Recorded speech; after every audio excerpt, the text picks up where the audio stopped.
Welcome back to my channel. I'm Traven. These are my tomes, and today we're going over every book I read in the month of May.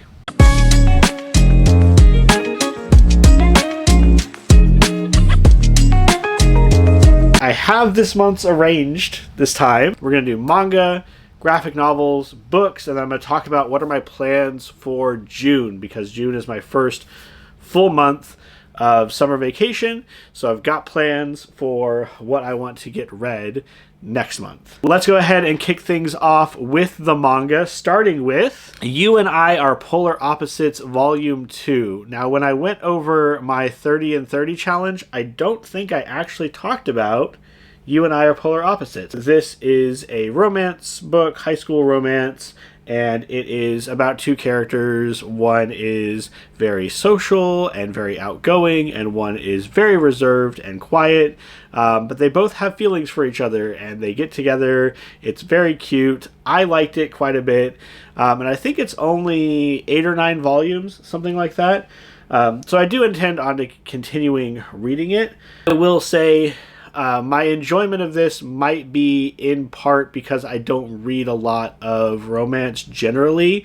I think the only other romance manga I'm reading regularly at this point is Destroy All Humans, They Can't Be Regenerated. And I'm largely reading that because it's also a Magic the Gathering manga, and that is the part that more attracts me to it. This one, I feel like the relationship did really work for me, and I just found their interactions super cute. But when I gave it to Amanda, who was reading a lot of romance, she was like, it's fine. So your mileage may vary on this one. If you're in the mood for just a cute romance, low stakes, quirky characters, this is a good pick. I read Ultimate Exorcist Kiyoshi, which I did a short for a while back, talking about how this is the newest manga to receive Oda's recommendation on the belly band, which is apparently what that wraparound is called on the Japanese volumes of manga. This is the story of Kiyoshi. He is like an upper level exorcist, one of the best right out of school, but he is terrified of ghosts. First problem. Terrified of demons and the things that he has to exercise.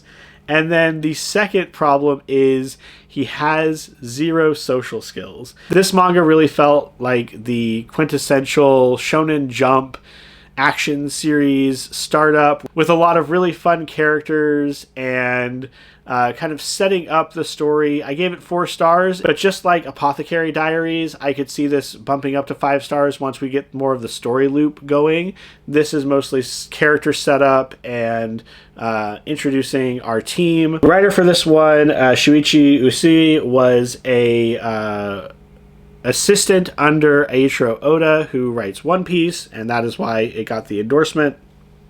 This is his first manga, and there's a lot in here in the extra material that talks about his struggles with getting it published at first, and also of character design and how certain characters from earlier drafts or earlier writings kind of moved into this piece and how he's shifted the characters around. So a fascinating look at the industry side of things too, if you're interested in that, and you read the author notes.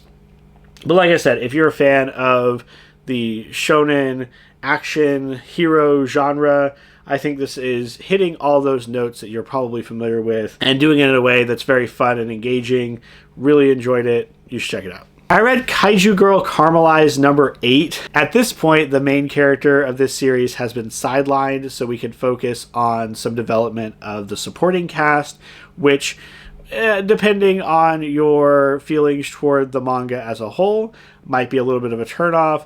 We do get a extended backstory of a new character, a couple new characters that were just introduced in the last volume, I believe. But it is establishing a important relationship moving forward, I think, as to like the next phase of this manga. If you're not familiar with Kaiju Girl Caramelise, this is basically Turning Red, but she's a kaiju. It is definitely a shoujo manga. It has all the shoujo trappings. The focus is on the romantic relationship, so I guess another romance I'm reading. When our main character Kuroe feels romantic feelings or gets flustered or embarrassed, she starts turning into a kaiju, and not like a small kaiju, although that is also part of it, but like a 30-story monster who could completely destroy a city. Some elements of this title have been hit or miss for me, but the core idea, the core conceit is so much fun, and I don't think I've ever seen kaiju put into a more or less serious shoujo trapping. Shoujo elements of this series are earnest, like there is a lot of humor in here, but I do think that the romance is meant to be taken seriously. The relationships are the focus. This one got 4 stars. Again, I'm not sure about the direction we're going right now. I do know there's a volume 9 coming out later this year, I think.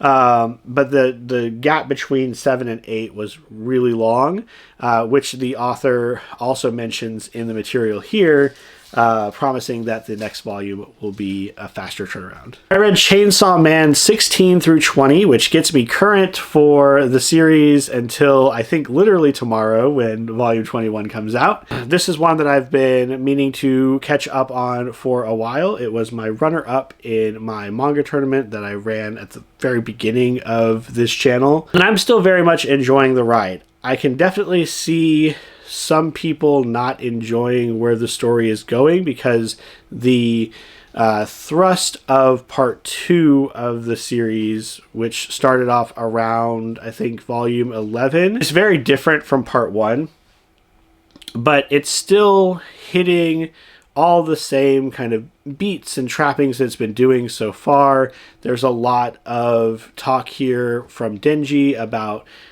what makes him happy, how far he's come, but how he never is sure that he is actually satisfied with his life, and how do you find satisfaction with everyday life?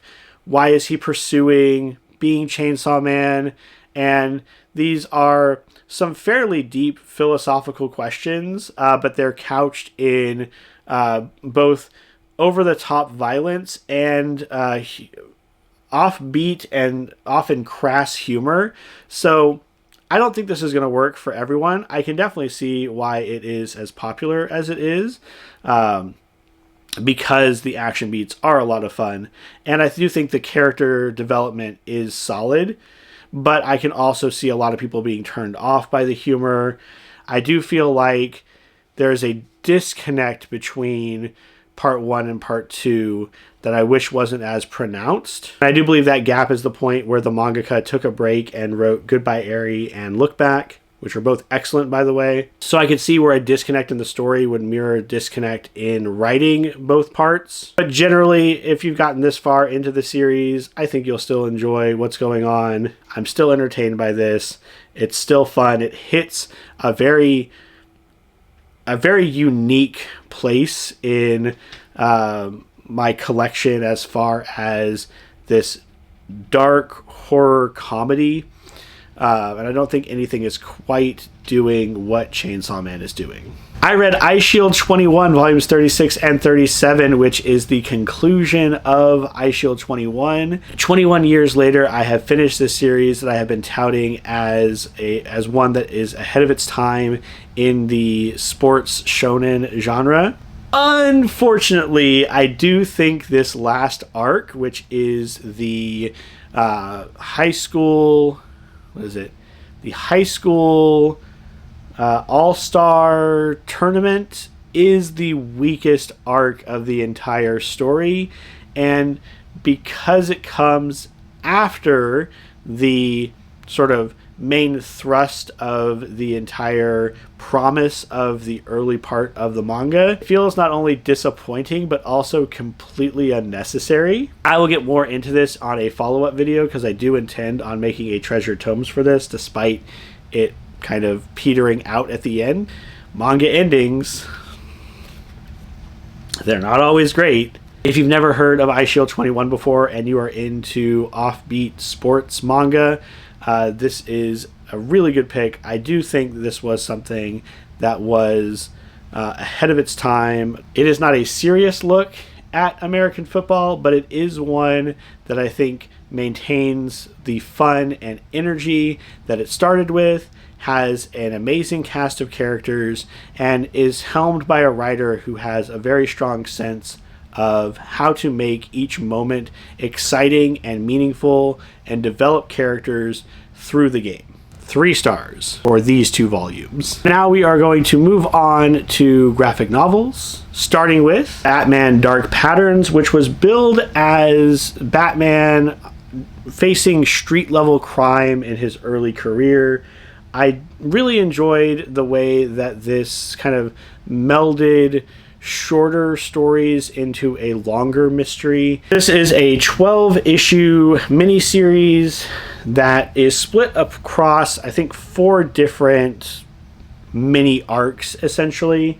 So it is a standalone, and each of the cases has its own mystery that you can kind of go along with and experience as Batman solves. I don't think any of them are things that you as a reader are expected to figure out as the story goes on, but it is much more geared toward that detective element that Batman has. If you are a fan of Batman but you don't want to get into the long and convoluted history that is the comic book Batman, you can pick up this volume and just get a very solid set of stories, a satisfying conclusion, and a really interesting take on some of the aspects of Gotham City that I don't see explored very often. We have some underutilized villains and some new villains within this collection, so that's also a lot of fun.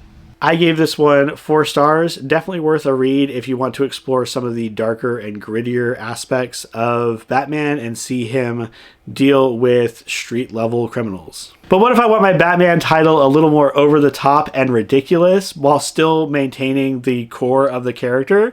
Then I'd recommend you check out Immortal Legends Batman, which is basically, what if Batman was a Super Sentai character? This is written by Kyle Higgins, who has spent the last several years helming the Power Rangers title and also Radiant Black. This one finds Batman as part of a trio of super powered individuals who are tasked with addressing these incursions from a shadow realm. Within the context of this story, those incursions are taking on the forms of well-known rogue gallery villains, and really plays up the idea that Batman's rogues gallery is meant to embody different aspects of his personality. Kyle Higgins not only has a very strong grasp of how to write a Super Sentai themed story, but also a good grasp on what makes a Batman story meaningful and engaging. We have Robin, we have Nightwing, we have a couple of other characters from Batman's past, and they're worked into the story in ways that feel organic, place them in the same type of relationships while not feeling beholden to every beat of a mainline Batman comic. The splash pages in here are a whole lot of fun. They remind me of the moments in Super Sentai or Kamen Rider series where the villain first appears, especially if you've watched any of the recent Kamen Rider series.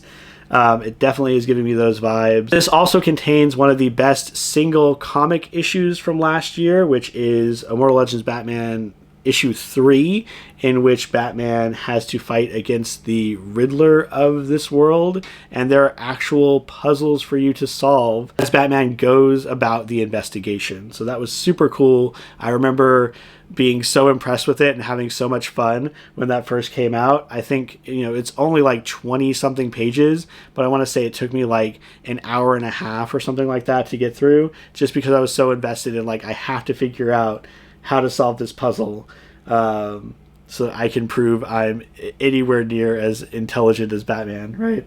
This comic is fun. It knows its source material, both in Batman and also in the genre that it is fusing it with. I think that it is a great read if you're a fan of either. If you have any interest or nostalgic feelings toward things like Power Rangers, I think that's another good reason to pick it up. And I'm hoping there will be more. There was definitely a teaser at the end here for a follow-up series, the potential for a follow-up series, but it does wrap up the story it wants to tell. So again, it could be looked at as a complete story, one and done. Pick this up, enjoy the ride, and just have a good time. 5 stars. I read Falling in Love on the Path to Hell Volume 2, which a few years back seemed to be like a media darling. I saw it a lot in different comic book content creators that I follow, top 10 lists, things like that. And I'll be honest, I don't see it. I don't know what about the story is not grabbing me. It's definitely inventive. It has some cool action moments and is doing a lot of blending of genres, but the overall story is just not grabbing me the way that it feels like it's grabbed others. So this is the story of a outlaw and a Ronin who have both passed on. They both died, and they awake on this island full of an eclectic mix of people from around the world who are all charged rather quickly with guarding a portal into hell. But they are spending a lot of the time over the course of the last 2 volumes questioning whether or not that is even their purpose for arriving on this island. And now they are talking about what are ways that they can actually escape the island, because it seems like there are some ways to leave, to get off. This book is going on hiatus for a while after the release of Volume 2, so who knows how long it's going to be before we get a Volume 3. As is my custom, I will probably pick up one more volume and then have to make the decision over whether or not I will continue reading it. And as I'm reading it, it is engaging and fun, but at the end, I just don't grab onto any characters. It doesn't really doesn't work for me for some reason, and I can't quite articulate why. So I gave this 3 stars, but know that this is one that's getting a lot of critical acclaim.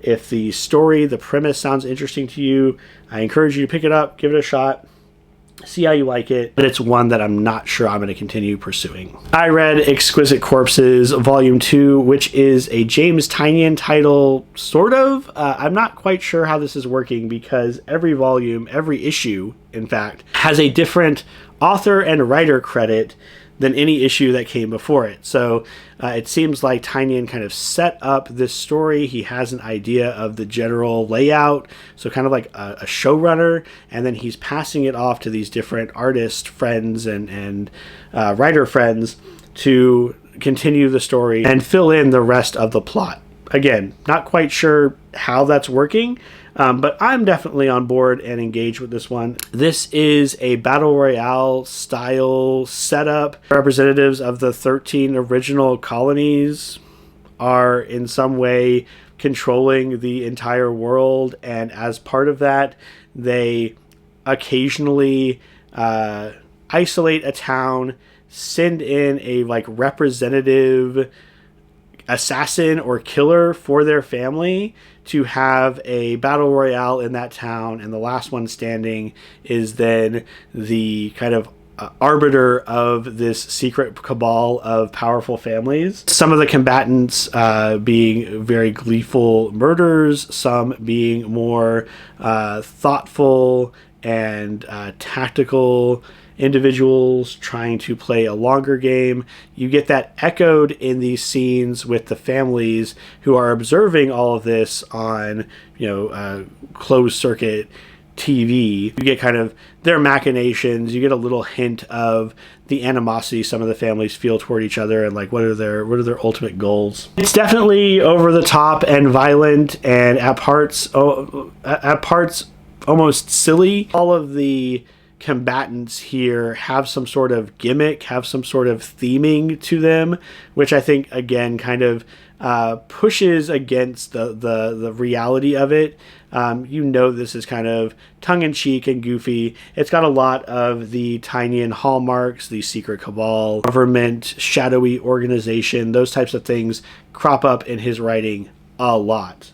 But I think this is probably him at his most overtly violent and also most straightforward as far as the structure of any given issue. Given the parameters of the story, I'm assuming this is going to be a 12-ish miniseries where every volume about one of the combatants has been eliminated. So we will, and we're getting hints as to where the overall story is going at this point. Early on, volume 1 was just kind of throw everything out there and start the mayhem. This is getting more toward what might be going on as far as a longer term plot moving into volume 3. I read Nothing Special volume 2. This was originally a webtoon that has now been adapted into a physical book. The second of 3 that are out right now is about a trio of various magical creatures who are mostly inhabiting the human world and coming to grips with their Fae ancestry. Book 1 focused on Callie and her backstory. This book is focusing more on Declan, her boyfriend, who is discovering his fairy heritage. Now, there are a couple of issues I had with the book. The first is there are so many asides within the margins, so many one-off jokes and things that just didn't go anywhere, and it was distracting to the main story to the point where I started just ignoring everything that was outside of the scope of the comic because it was just too much.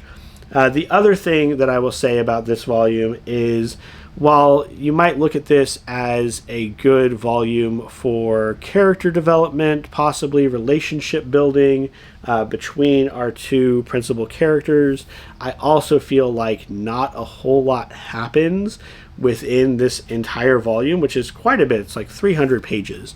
And it builds up to what I thought would be the conclusion of this story. I thought we would get a clear answer to some of the questions posed at the beginning of this volume, and we do not. That is basically the tease into volume 3. And while I can understand, because this was not the intended format of this comic, the initial format of this comic, it is rather frustrating to go through the whole of it and look back and feel like not a whole lot happened. 2 to 4 chapters in here that are all flashbacks to events that occurred between book 1 and book 2. Several chapters that are dedicated to just walking through the world and encountering these characters that don't really seem to have a whole lot of purpose within the larger scope of the story,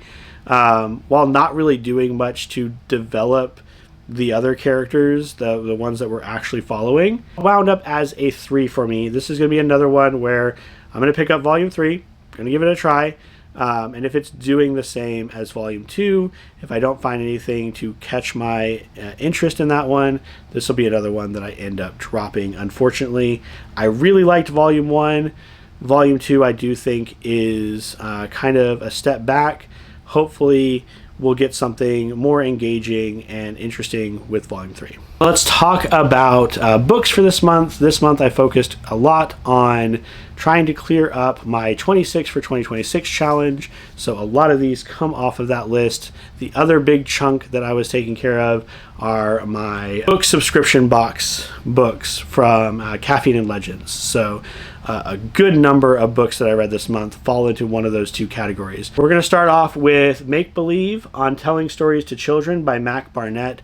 This is a very thin, very straightforward piece on the ways that we talk about children's literature and how we are largely dismissive of it, and the innovators within that space that are doing interesting things. This is written by a person who is himself a writer of children's literature, but is making this book explicitly as a book for adults about children's literature, and is also the national ambassador for young people's literature. He has the pedigree to kind of back up the observations he's making here, among them being the idea that people will ask a children's author, when are you going to write an adult book, or when are you going to write a real book, as if to say that children's books are not real books, and to poke some holes in the idea that children's literature is all terrible. Not by arguing that it isn't, but by pointing out that 90% of everything is kind of crap. It's not surprising that we have a lot of subpar children's literature, and we need to be more mindful of the types of things that we are exposing kids to, and making sure that we're getting things that are engaging and fun, and are not always like morality plays, right? Aren't always moralistic. We have this idea that children's literature needs to teach a lesson and to focus on some sort of moral truth, and they can't just be fun and weird and goofy, when honestly children are probably the most receptive to having something that is fun and weird and goofy, because they have to adapt to new situations all the time. I found myself as a teacher of high school students agreeing with a lot of the things being said about children's literature in here, and the ways that we approach teaching, the ways that we approach literature, and how we need to really stop just ticking off boxes and trying to make every piece that we look at have some sort of great moral truth. We need to just be able to read for fun. Reading should be fun. And I think that it was a good reminder, reinforcing some of those core values that I myself hold as someone who is trying his best to encourage people to read as my job every day. I read The Somewhat Wicked Witch of Brigandale, which is a cozy fantasy starring a rude witch. I don't know. She's not evil, but she's definitely dismissive of a lot of the people around her and believes she is the smartest person in the room. She is a genre savvy witch as well. And so when the King's Guard come looking for this baby that just appears at her doorstep, saying that he is the heir to the throne, she is immediately suspicious, immediately pushing back against this, because you know, he's already kind of grown and into his life, and is this really what he wants to do? It has something to say about like your life's purpose and being happy and choosing to do what you love. But it's such a short read and is so light and silly. This is a cozy read primarily because the main character is genre savvy. She knows like what fantasy stories are supposed to do. And so you kind of going through the numbers of this rote fantasy tale becomes fresh and funny and interesting because of our perspective character. And there were moments in here that I was definitely smiling and laughing, having a good time. If you're looking for something short and fun and witty, check it out. I also read Kill the Beast, which is one of my Caffeine and Legends books that I believe I received late last year. This is the story of a demon hunter or monster hunter. I think it's a monster hunter, trying to find the beast that killed her brother and basically slaughtered a whole town. She is joined by her like elderly witch friend, her witch friend's apprentice, and also this like dandy character who is like very wealthy and foppish, but has more going on to him than it initially appears. This does have some element of mystery to it, and it does have several revelations at the end, some of which I think are meant to be surprising, and others I just kind of went along for the ride. By the end, I was getting a little fatigued with how many great revelations we need to have about what was really happening in the story. I found this very well written and very engaging throughout. Fortunately or unfortunately, depending on how you want to look at it, the author is adept enough at slowly revealing elements of a mystery, so you can go back and look and say, oh, here, all these clues were laid out. Unfortunately, at least in my reading of the book, that meant that I knew the big twist of, like, the biggest twist at the end of the story probably about a third of the way into the book. So for me, that meant that a lot of it was just kind of waiting for the ball to drop and trying to figure out, like, when is this revelation going to show itself. It had an absolutely captivating magic system in which in order to kill a monster, you had to spot a glyph on its body, and that glyph would tell you how it was initially created. You had to find elements of its initial creation, because these are monsters created by the Fae in order to punish humans, sometimes humanity in general, sometimes a specific person. And so how you craft your weapon needs to run counter to what that glyph's directions are, which I found incredibly fascinating. I read the first Witcher book last year, and I was definitely getting that same kind of sense with this lore of the Witchers versus the lore of Hunters in this one. Seeing the ending coming only mildly dampened the experience here. I still had a lot of fun reading it. I still, like I said, I found it engaging throughout. The ending does pose a very compelling moral conundrum for our protagonist, and one in which you might not agree with the actions taken by the end of the book. This ended up as 4 stars for me. A good fantasy mystery story with captivating world-building elements. I read Seasons of Glass and Iron by Amal El Motar, who is half of the duo that wrote This Is How You Lose the Time War, along with Max Gladstone. I had read a Max Gladstone book before reading This Is How You Lose the Time War, I think. Didn't care for it. This is a set of short stories, and it was far more engaging, in my opinion, than the Gladstone novel I read. In the foreword, the author explains that it's interesting trying to put together a short story collection, because many of these titles were commissioned with other books and other premises in mind, and so to pull them together, you start realizing a sense of, like, what is your writing style, what is a common theme that you write about. And one of the things that she talks about is just, like, women talking to women and women empowering each other as a central theme throughout the different titles. I found the stories here immediately engaging, captivating, magical worlds. These stories explore what limitations and constraints magic puts on people, or living in these magical worlds puts on them. Captures the sense of wonder that stories focused around magic have the power to tell, and did so in ways that were always making me want to turn the next page. I read Halcyon Years by Alastair Reynolds, which is going to be another genre mystery book, this time sci-fi mystery. Alastair Reynolds is probably best known for the couple of shorts of his that were adapted into segments for Love, Death, and Robots.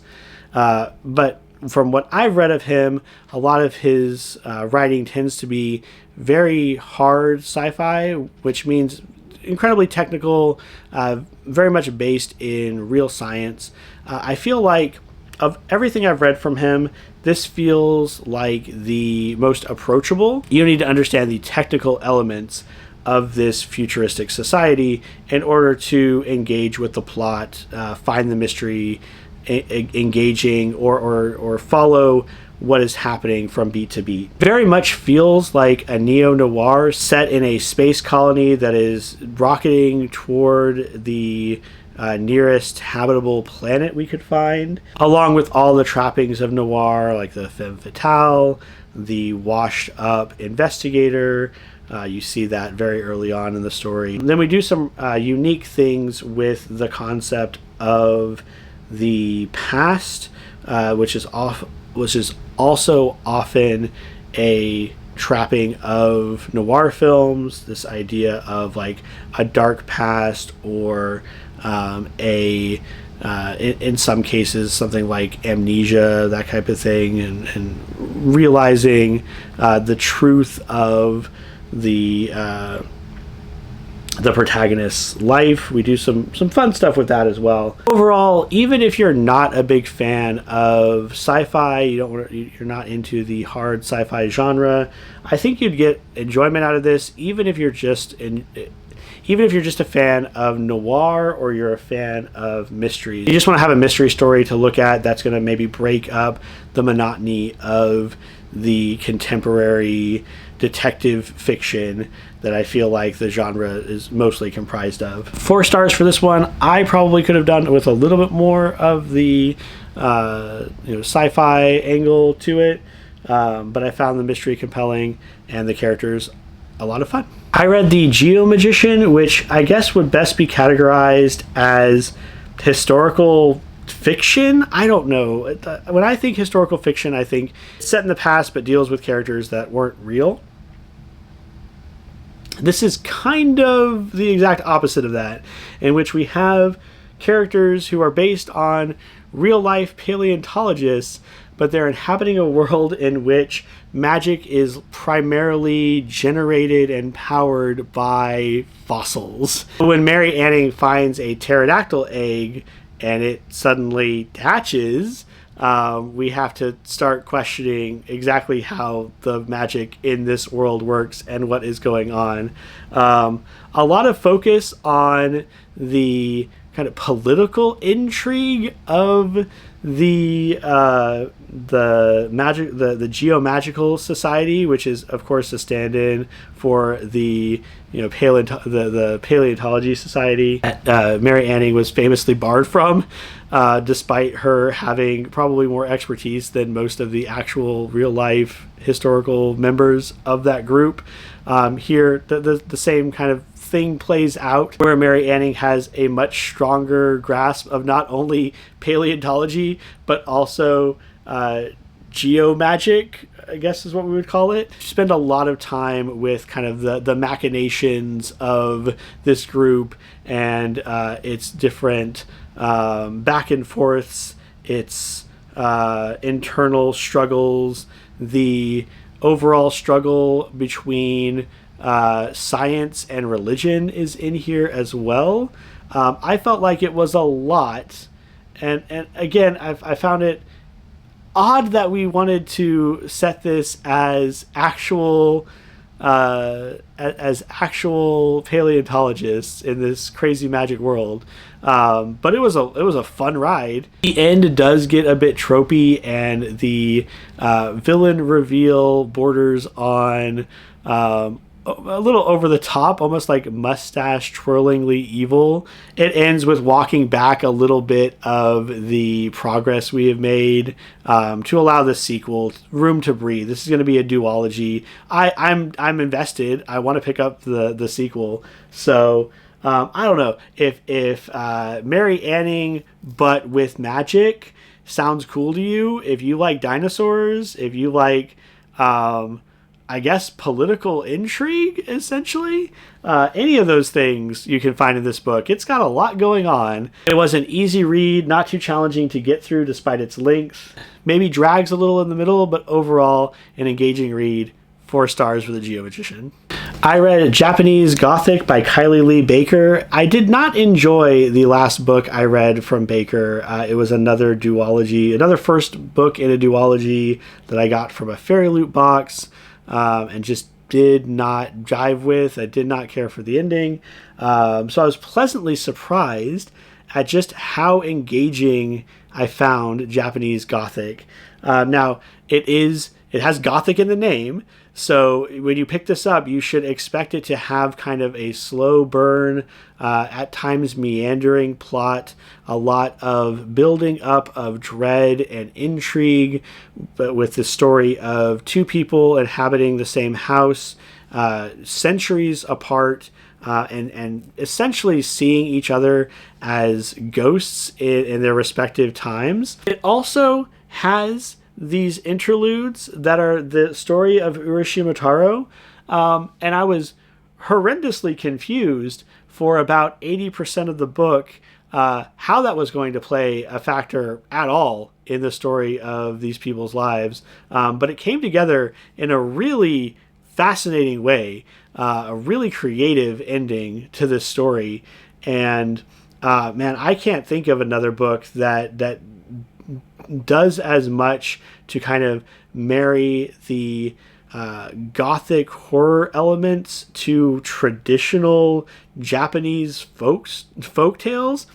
I would be hard pressed to give you another title that does that. Our protagonist believes he is fleeing from the murder of his roommate, but every time he thinks back to that moment, he can't quite remember the moment where it actually happened. So there are questions almost right off the bat over how much you can even trust the perceptions of one of our POV characters. Our other POV character is the daughter of a disgraced samurai in the last years of the samurai, where the Ronin were being hunted and executed, who lives a very violent and abusive life. And you get the sense of her desperation to appease her abuser, make him proud of her, to follow with this samurai tradition, and none of it feels exploitative or like it's there just for, you know, the controversy or the shock value.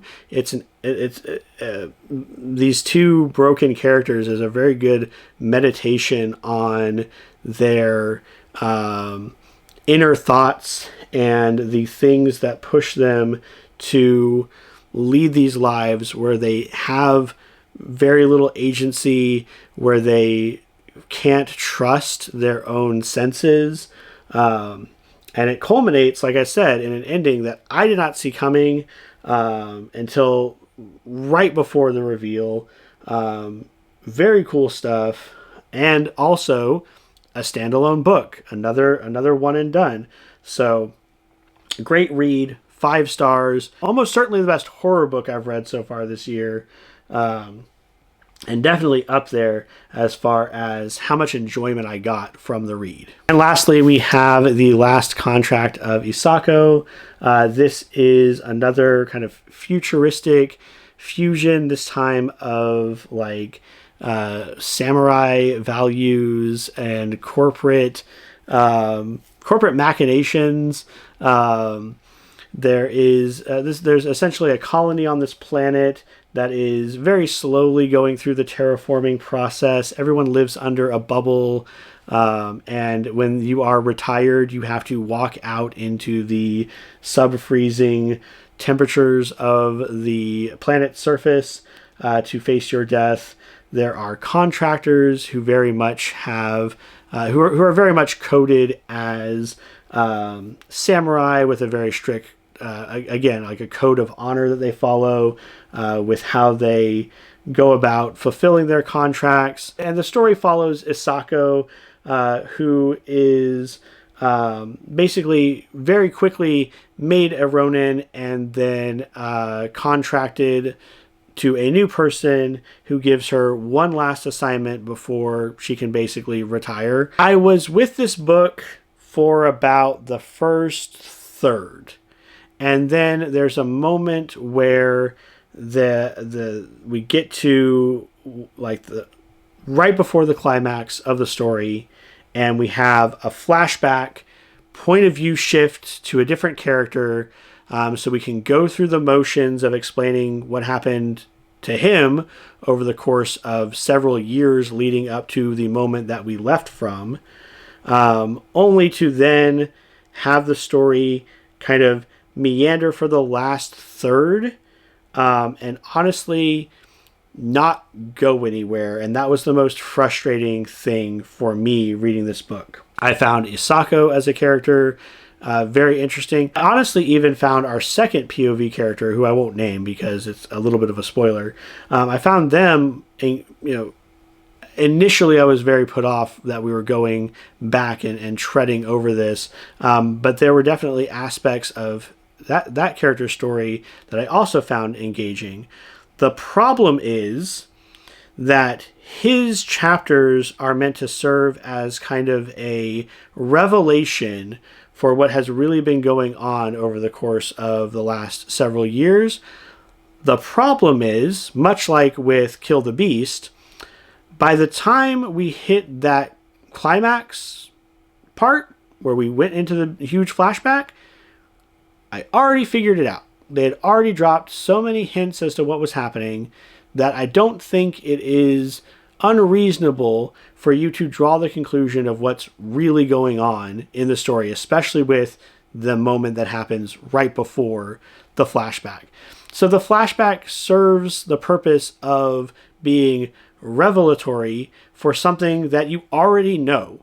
So it feels like way too much. This book is huge, 500 pages, and again, like 200 of those are this almost needless flashback to this character. Also, very much did not enjoy the ending. I talked about this when I looked at Gone to See the Riverman, which was like extreme horror, like dipping my toe into extreme horror. I cannot stand when you have a story where the character's at the beginning of the story and where the character's at the end of the story is virtually the same, and nothing has been gained or has been meaningful as far as the entire plot of the story. Given the reviews I see on Goodreads for this, some people are apparently into that, and they enjoy the realism that's at play here. But I don't go to my books for realism. That's why I read so much fantasy. And so it just did not work for me. I ended up giving it 3 stars. It's a very low 3. I don't know of very many people that I would honestly recommend this to. But I did feel like a lot of the characterization was strong. I liked the world building. And so those parts really worked for me. The first half of the book and the last bit before the very end were engaging. I'm a sucker for the Japanese Asian inspired trappings of the story. All that being said, I still did not care for the ending. It was that was the part that was most frustrating about reading through this book, especially given the time that you have to put in to reading it. So not a recommendation for me. Look into it before you start it. And that's everything I read for the month of May. For June, since this again is my first full month off from work, I am going to continue focusing on my 26 for 2026 list, which honestly I did quite a few last month. So I also have a number of the Caffeine and Legends books backlogged on my cart. I have some books for school that I need to read for literary criticism, but also just as part of my professional development over the summer. So those are the types of things I'll be looking at in the next month, as well as finishing off my manga and my graphic novel stack from this year, the things that I purchased this year, because those are honestly not that daunting at the moment, and I'd like to get them down before I inevitably go and pick up some more titles. Down in the comments, let me know what you read last month. Tell me if you've looked at any of the titles that I discussed this month. What were your thoughts on them? Do you have a different perspective? Do you agree on my overall assessment? Let me know. Love to start a conversation with you. I hope your reading journey is going well, Don't forget to like, comment, and subscribe so we can grow this corner of our BookTube community. And until the next one, take care.